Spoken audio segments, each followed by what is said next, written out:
বিদ্যালয়ের বৈধতা নিয়ে এবার প্রশ্ন উঠেছে সোনাই কেন্দ্রে। বিদ্যালয়কে কসাই থানায় পরিণত করার অভিযোগ এনে ম্যাজিস্ট্রেট পর্যায়ে তদন্ত দাবি করে কাছাড় জেলা প্রশাসনকে স্মারকলিপি প্রদান করলো সোনাইয়ের বাসিন্দা আফতাবউদ্দিন বরভূঁইয়া। কাছাড় জেলার সোনাই বিধানসভা কেন্দ্রের অন্তর্গত জ্ঞান বিকাশ ইংলিশ স্কুল, হাই স্কুল ও সিনিয়র সেকেন্ডারি স্কুলের বৈধতা নিয়ে এবার প্রশ্ন উত্থাপন করলো স্থানীয় বাসিন্দা আফতাবউদ্দিন বরভূঁইয়া।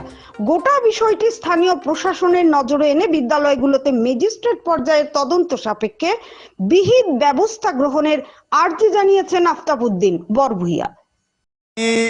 আমার একমাত্র ছেলে আবেদ রসুল বড়ভূঁইয়া সোনাই জ্ঞান বিকাশ সিনিয়র সেকেন্ডারি প্রাইভেট স্কুলের প্রথম বছর ছাত্র।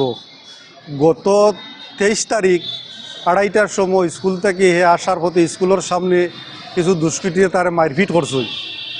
এরপরে স্কুল কর্তৃপক্ষ কোনো পদক্ষেপ নিছে না।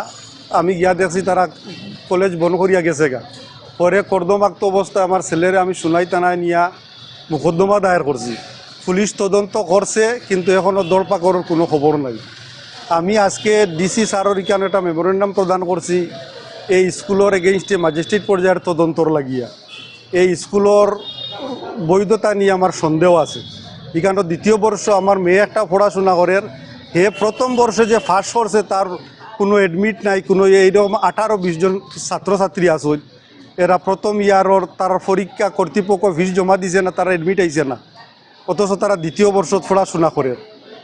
এই কারণে একটা এই স্কুলটা চালার একজন সরকারি কর্মচারী স্বাস্থ্য বিভাগের কর্মী বহলমে স্কুলটা হে পরিচালনা করে। স্কুল বহলমে এই সরকারি কর্মী না আনিমুল হক লস্কর, হে হেলথ ডিপার্টমেন্টর কর্মচারী, কিন্তু বহলমে 3টা স্কুল হে চালার, English medium, high school, higher secondary 3টা স্কুল হে কীভাবে চালায়? হে তার ডিউটি তৈয়া হে স্কুলে কীভাবে ডেইলি হাজিরা দেয়? এই হলো আমার অভিযোগ। এটা ম্যাজিস্ট্রেট পর্যায়ের তদন্ত লাগে আমি দাবি জানাইছি, মোকদ্দমা করছি, পুলিশ তদন্ত করছে, এখনও কোনো দরপাকড়ের খবর নাই। আমি ঊর্ধ্বতন কর্তৃপক্ষের দৃষ্টি আকর্ষণ করি। দেখা